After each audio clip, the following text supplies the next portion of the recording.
Здравствуйте, дорогие друзья! Сегодня мы будем готовить очень вкусную закуску.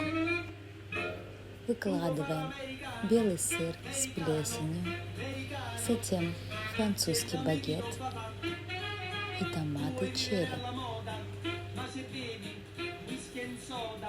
Посыпаем итальянскими травами.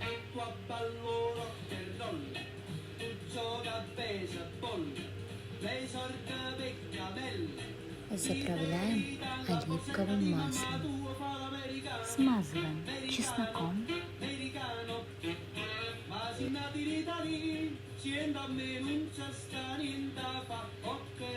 Ставим в духовку на 160 градусов на 15 минут.